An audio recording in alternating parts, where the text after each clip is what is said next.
pikiran kami ditabur oleh kebenaran firman kami yang terbaik supaya firman tidak berlalu tapi menjadi tubuh berbuah dan berakal dengan baik.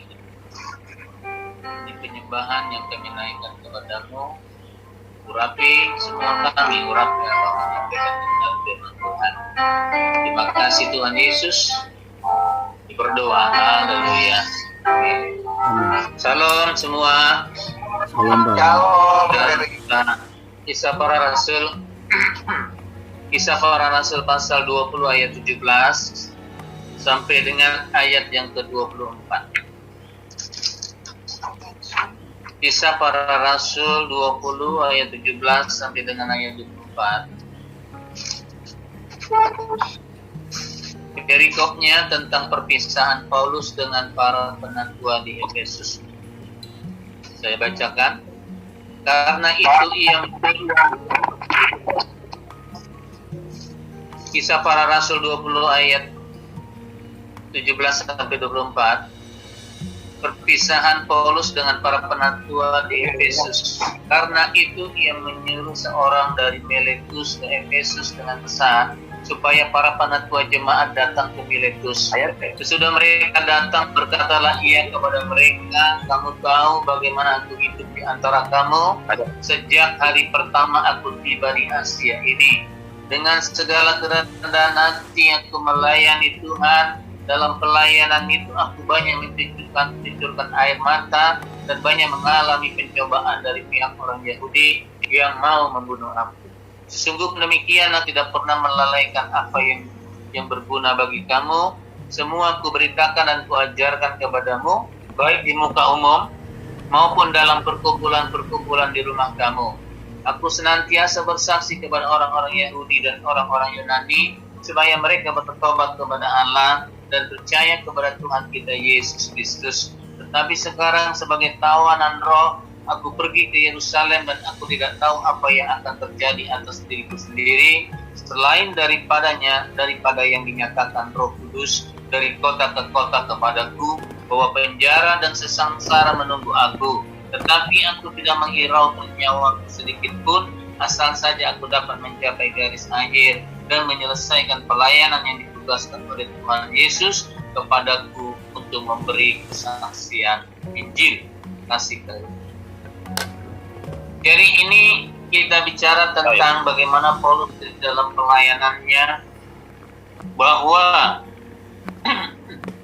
di situ ada beberapa hal bagaimana Paulus di dalam pelayanannya. Dia baru tiba, ya, dia datang ke Miletus, dia berpisah dengan para hamba Tuhan dan jemaat dan penatua-penatua.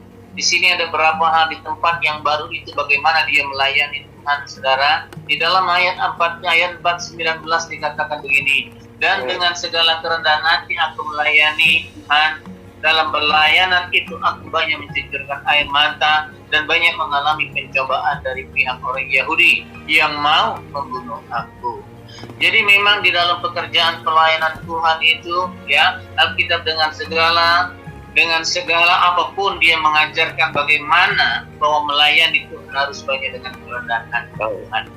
Bahkan bukan hanya sebagai melayani, tetapi orang-orang yang percaya kepada Tuhan harus memiliki kerendahan hati Tuhan. Alkitab dengan jelas mengatakan di dalam hidup orang yang percaya, di dalam pekerjaan pelayanan Tuhan banyak sekali orang-orang mencucurkan air mata, bahkan banyak mengalami pencobaan-pencobaan.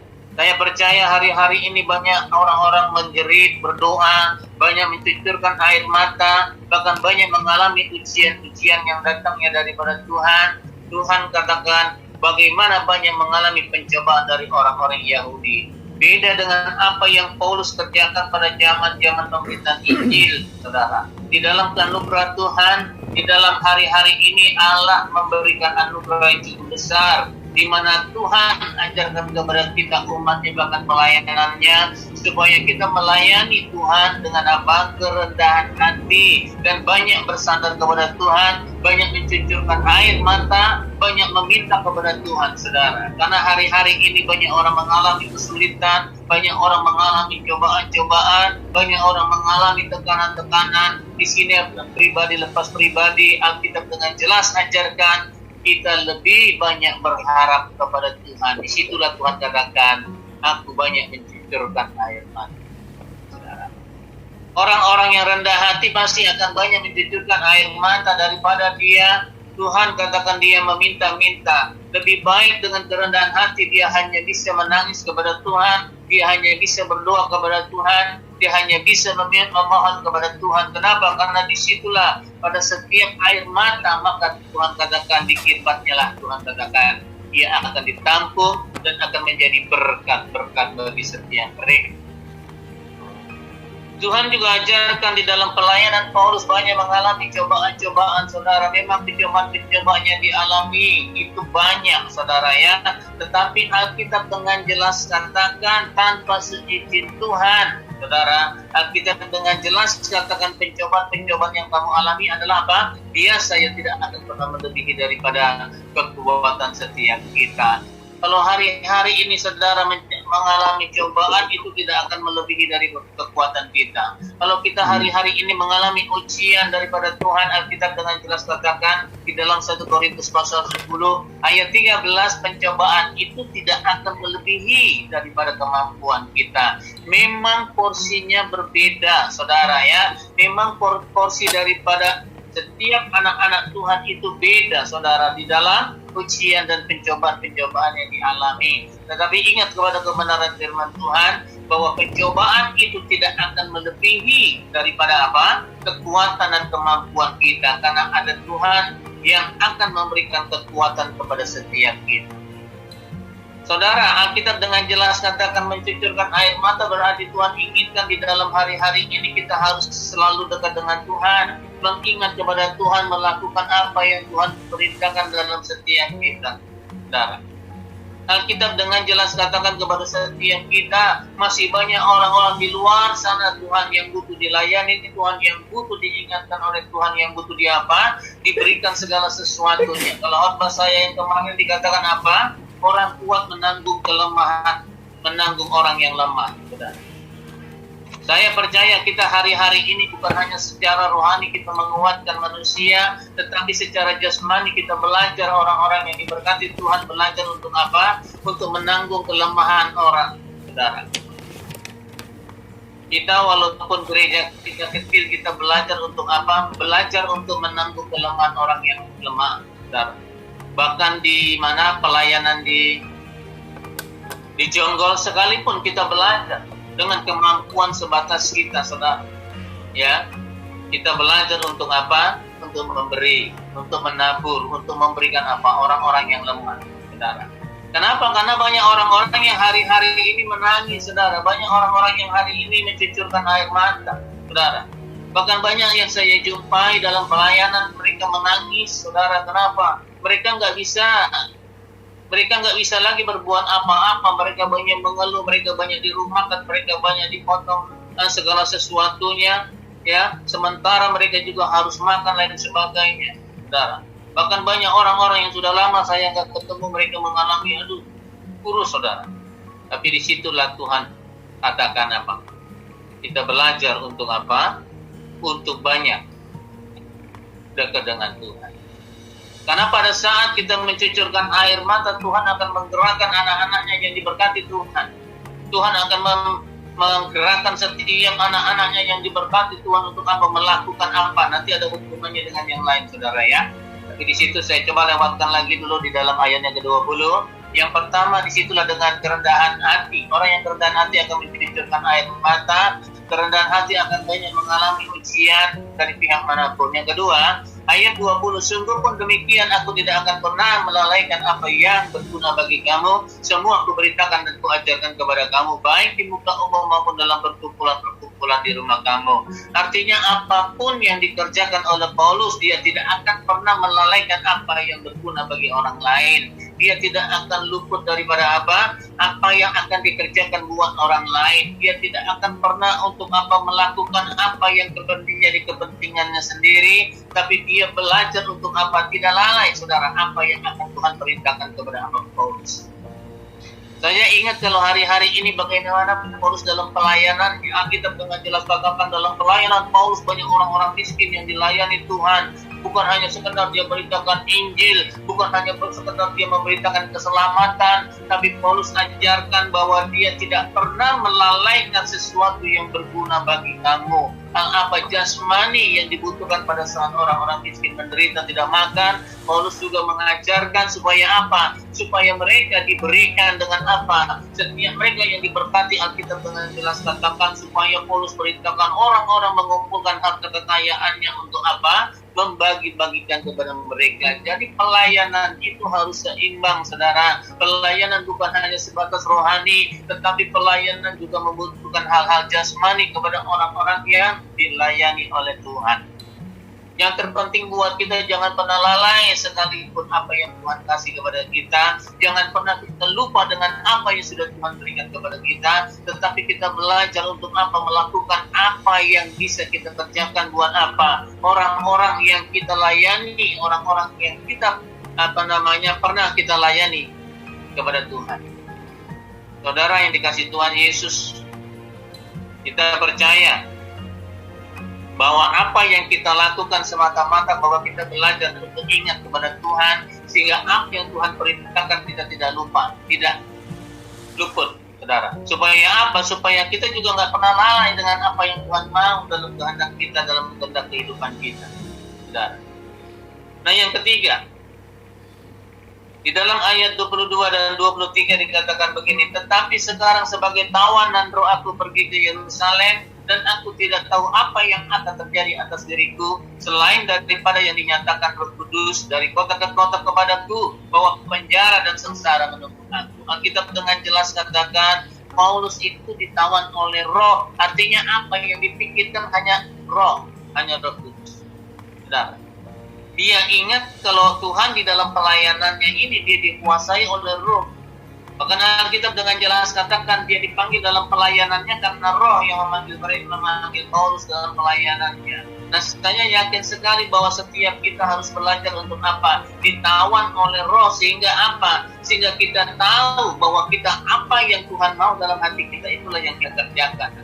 Jadi ditawan oleh roh artinya apa? Kita nggak akan pernah bisa buat apa-apa karena memang roh itu yang menawan kita, roh itu yang memerintahkan kita. Alkitab dengan jelas katakan aku pindah dari kota ke kota. Kenapa? Karena tawanan daripada Tuhan itulah kepada dia untuk melakukan segala sesuatu. Di dalam pelayanan Paulus yaitu beritakan Injil, memberikan apa? Memberikan juga kepada orang-orang yang miskin supaya apa? Mereka mendapatkan makanan.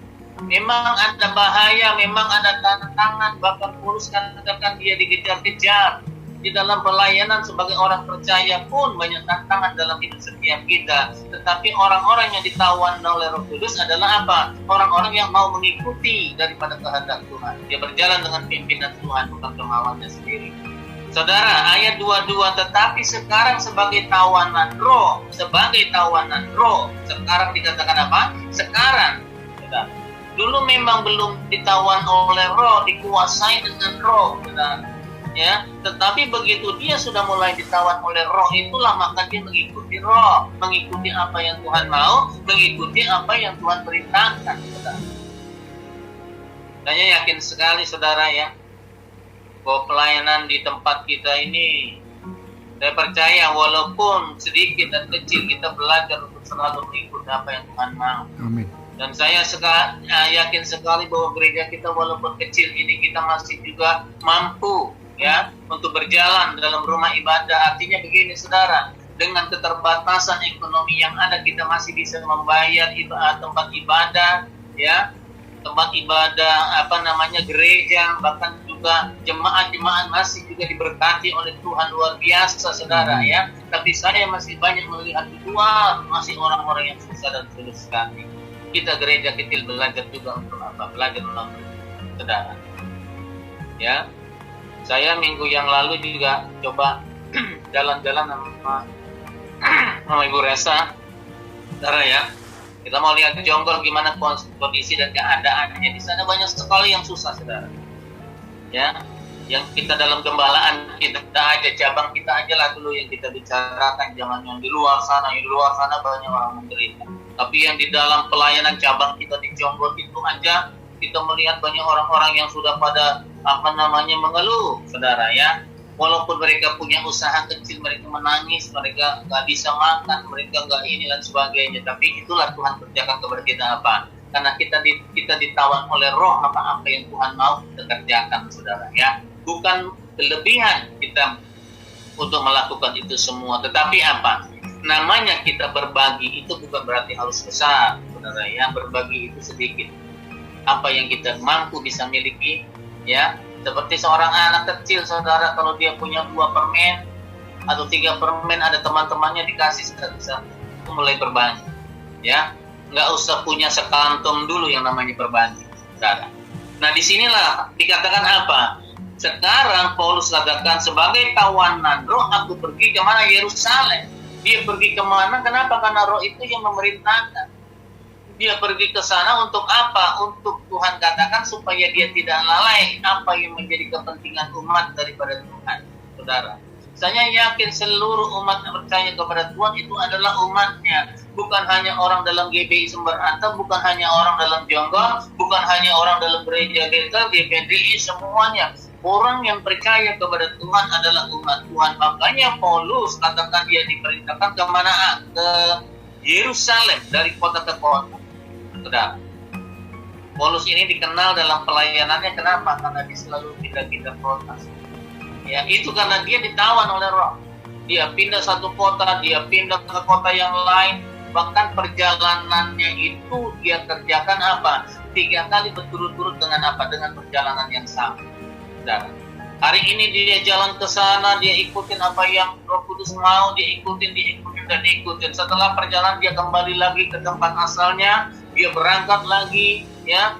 3 kali perjalanannya itu di dalam Alkitab kalau saudara baca, 3 kali perjalanannya diikut. Kenapa? Karena Roh itulah yang menawan.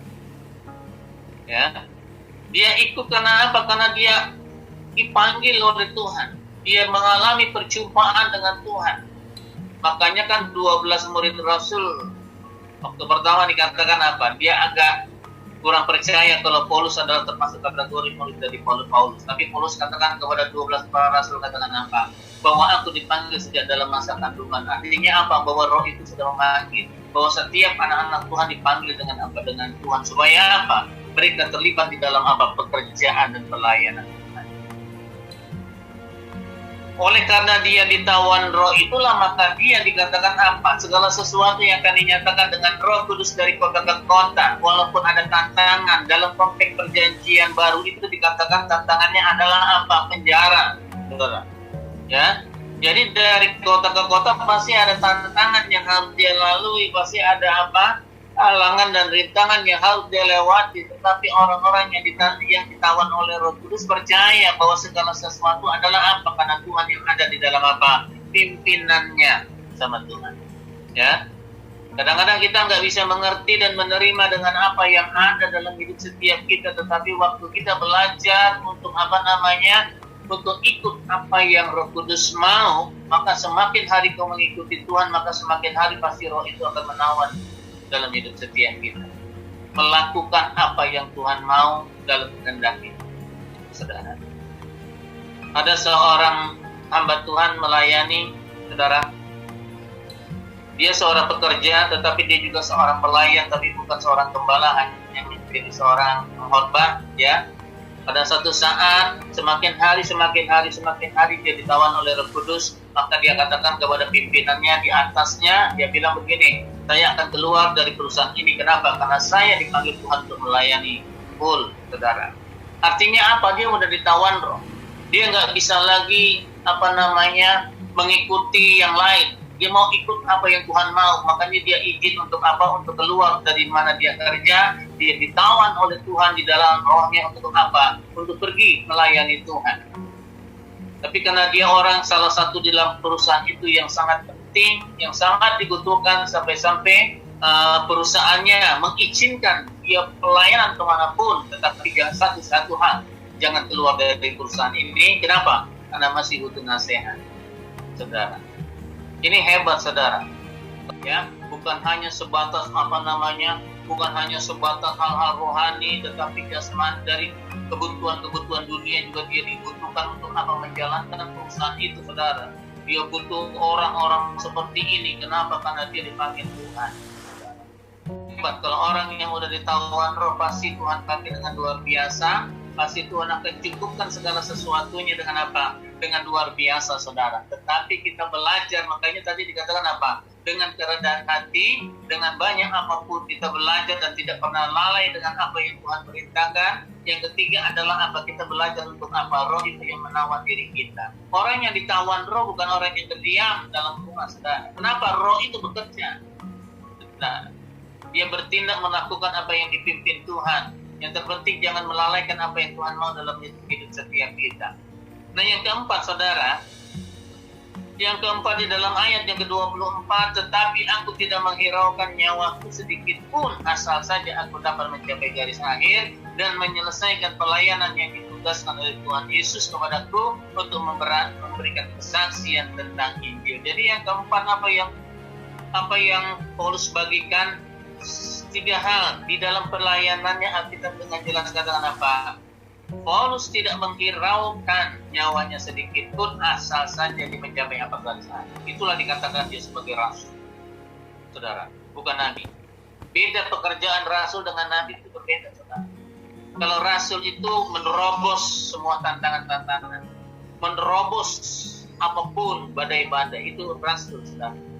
Ya, kalau nabi menyampaikan pesan-pesan Tuhan, apa yang disampaikan, ya. Kalau nabi bisa dia ada di dalam, tetapi yang namanya rasul dia tidak akan pernah bisa diam di dalam, saudara. Dia terus menerobos hal-hal yang sulit. Makanya orang-orang Yahudi habis diterobos oleh siapa? Oleh Paulus, sampai Alkitab dengan jelas, walaupun penjara, di situ dikatakan apa? Penjara menunggu aku. Yang terpenting buat Paulus adalah apa? Mengakhiri pertandingan ini, saudara. Ini yang keempat ini, saudara. Dia nggak pernah menghiraukan kesehatannya, dia nggak pernah menghiraukan kondisinya, tetapi Alkitab dengan jelas katakan dia tidak menghiraukan sampai sekali apa? Nyawa sekalipun. Apa yang dialami oleh Paulus dalam pelayanannya? Sampai Paulus katakan dia tidak pernah menghiraukan nyawa sedikit pun. Saudara, dalam pelayanannya bukan berarti Paulus sehat-sehat, saudara. Ya, dia juga mengalami sakit. Ya, ada duri dalam daging, saudara. Sampai dia berdoa buat dirinya sendiri nggak bisa. Dia tolak itu duri dalam dagingnya, sampai 3 kali dia berdoa dan 3 kali juga dia nggak sembuh. Supaya belajar apa? Kerendahan hati. Ya, bahkan orang banyak, Alkitab dengan jelas katakan sapu tangan Paulus, sapu tangan yang ditinggalkan Paulus itu orang-orang pakai untuk apa? Untuk mengobati orang yang sakit. Alkitab dengan jelas apa? Bekas sapu tangannya saja, Alkitab dengan jelas bisa menyembuhkan. Ini kan luar biasa sekali, saudara. Jadi memang dalam pelayanan itu, waktu Paulus melayani, bukan keadaannya nyaman, bukan keadaan enak, bukan keadaannya itu bagaimana, tetapi dia juga mengalami itu di dalam daging. Sampai 3 kali itu berdoa supaya Tuhan enyakkan, tapi Tuhan gak izinkan. Kenapa? Supaya di dalam pelayanan tidak boleh kita bermegah. Ya, supaya dalam pelayanan hidup di dalam Tuhan kita harus selalu apa? Punya kerendahan hati. Ya, ada kelemahannya itu apa? Sakit, ada kelemahan, ada apa? Bukan berarti orang yang melayani pasti sehat, nanti sombong. Tinggi hati. Bukan orang yang ikut Tuhan pasti 100% sehat. Nah, nanti dia lagi mengharap Tuhan, saudara ya. Tapi di tengah pelayanan itulah tetap kita tidak pernah menghiraukan keadaan. Tapi kita tetap terus untuk apa? Mencapai daripada garis akhir. Ya, puji Tuhan, saudara, hari-hari ini, ya, kalau masih masalah COVID di bulan April, bahkan minggu-minggu pertama banyak, mulai Maret minggu pertama banyak hamba-hamba Tuhan yang Tuhan panggil, ya. Bahkan orang-orang di Bandung itu banyak sekali hamba-hamba Tuhan. Bahkan dari gereja Betel Indonesia paling banyak, kalau nggak salah, ya. Tapi puji Tuhan, kalau minggu-minggu sampai terakhir ini sudah nggak ada lagi kedengaran, saudara ya. Orang-orang yang dipanggil Tuhan, hamba-hamba Tuhan, ya. Tapi saya tetap percaya kalau orang-orang yang sudah dipanggil Tuhan, ya, Bukan berarti dia salah, saudara. Enggak. Tetapi karena apa? Sudah mencapai garis akhir. Ya. Bahkan mereka tidak menghiraukan keadaannya sedikit pun. Ya. Yang hebat itu dipanggil hidup masih dalam Tuhan, saudara. Ya. Jangan pernah kita katakan apa? Jangan pernah melalaikan sedikit pun, saudara ya. Kalau saudara pelajari kisah para rasul itu waktu yang mencekam, lebih mencekam daripada sekarang, saudara. Ya, sekarang ini kalau dipikir, kalau dulu itu orang udah sampai sangat miskin dan miskin sekali, yang kaya, yang miskin, menderita. Tetapi Paulus keras, karena sebagai rasul itu sangat keras. Ya. Dia tegas bicara kepada orang-orang yang diperkan supaya mau memberi. Bahkan semua Alkitab katakan apa? Milikmu akan menjadi milik bersama. Kalau saudara bisa jumpai ada satu ayat, saya lupa itu ayat di mana, bahwa milik kita adalah milik bersama. Itu kenapa? Karena keadaannya sudah memberi. Ya, sehingga dikatakan semua orang mengumpulkan harta-harta untuk berbagi. Tapi ada dua orang ya yang coba-coba untuk apa? Mencuri daripada Tuhan. Siapa? Ananias dan Safira. Ya. Waktu itu dia berjanji kepada kepada Petrus, bilang apa? Dia bilang katanya, aku akan menjual semua hartaku dan aku akan taruh di hadapan para rasul dan aku akan apa? Memberikan semuanya. Tapi hasil penjualan daripada tanah itu, waktu suaminya bilang ini hasil tanah, tapi dikatakan bukan 100%, cuma laku hanya sekitar 50%. Kenapa? 50% lagi disimpan. Tapi roh yang sudah menawan daripada para rasul itu berkata apa? Kamu sudah membohongi Tuhan, saudara. Hari ini juga kamu akan mati. Kemudian datang istrinya, Safira. Itu juga berbuat sama, membohongi para rasul. Artinya membohongi apa? Roh yang sudah menawan para rasul ini. Sehingga mereka mengalami hal sama, padahal suaminya belum dikubur. Akhirnya apa? Dikubur sekali dua, suami istri. Nah, kita mengajarkan kepada setiap kita, saya percaya apapun yang menjadi tantangan di dalam hari-hari kita, ya, virus itu akan segera berakhir. Ada satu yang saya dengar, yang saya baca, bahwa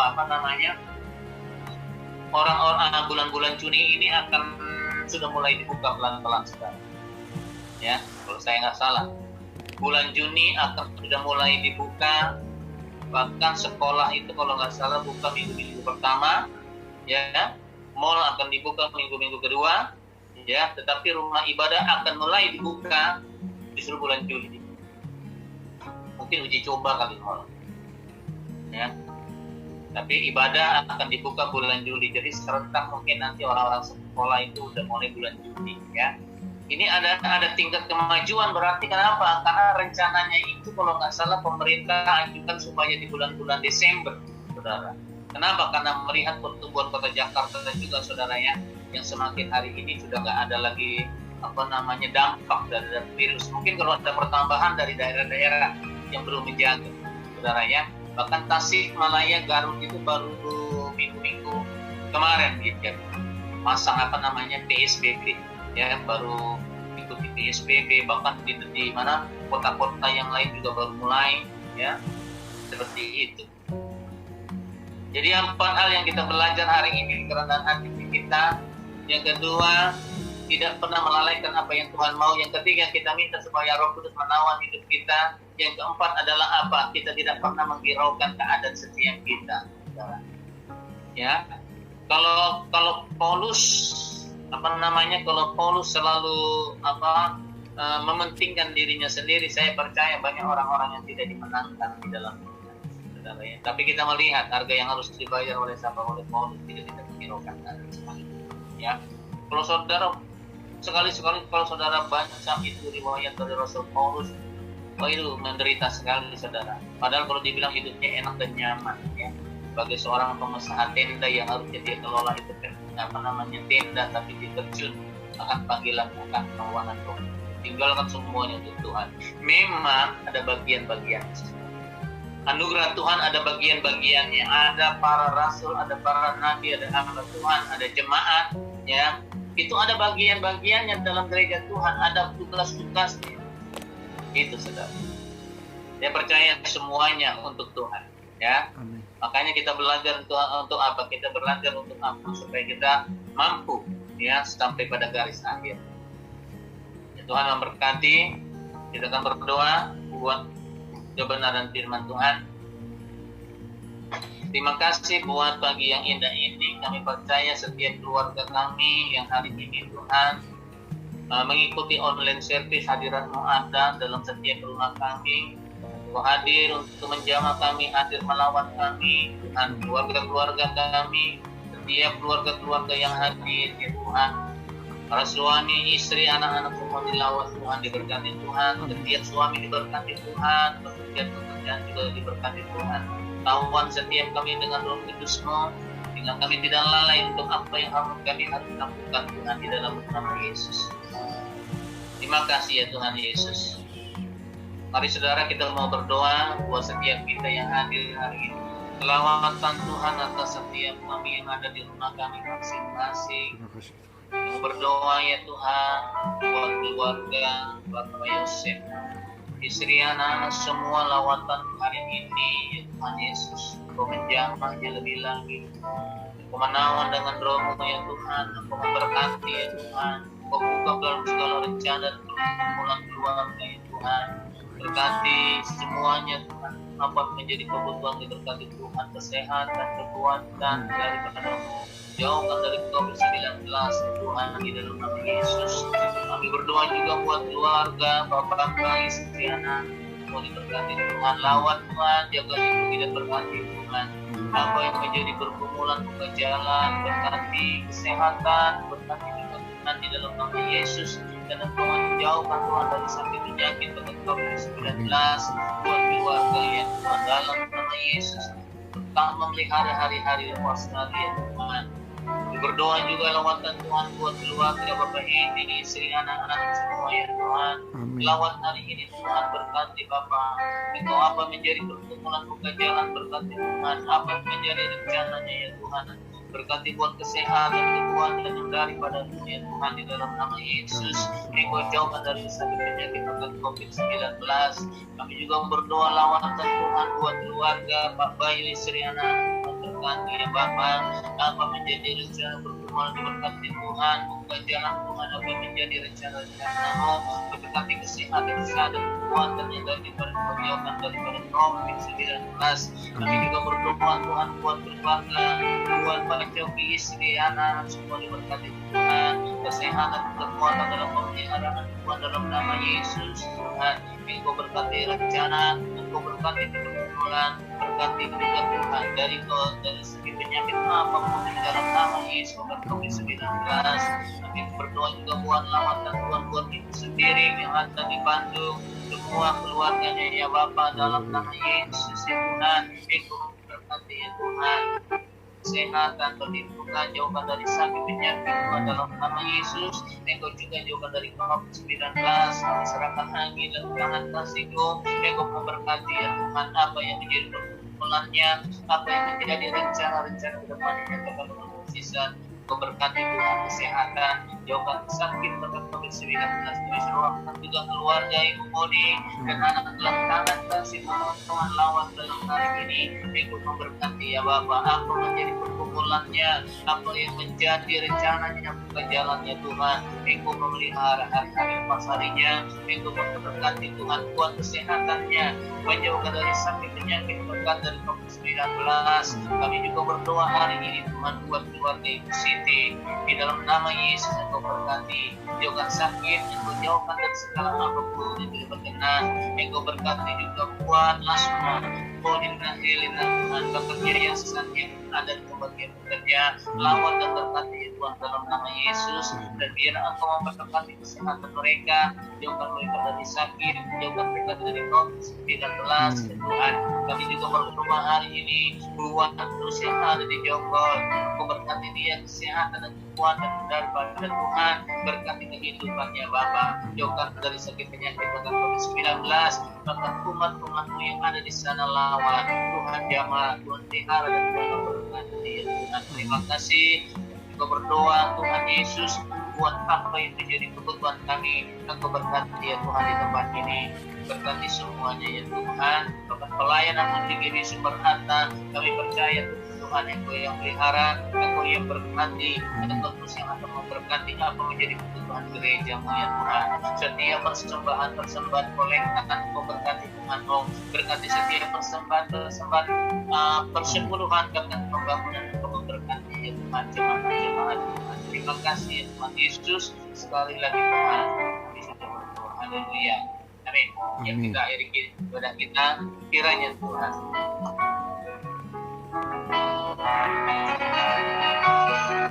kiranya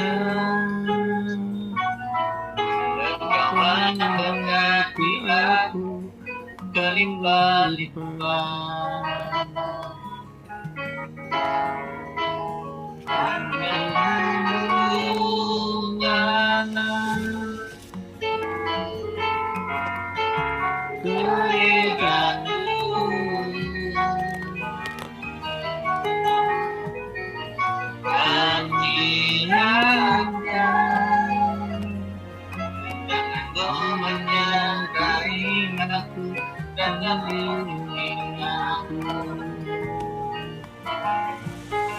daripada malapetaka,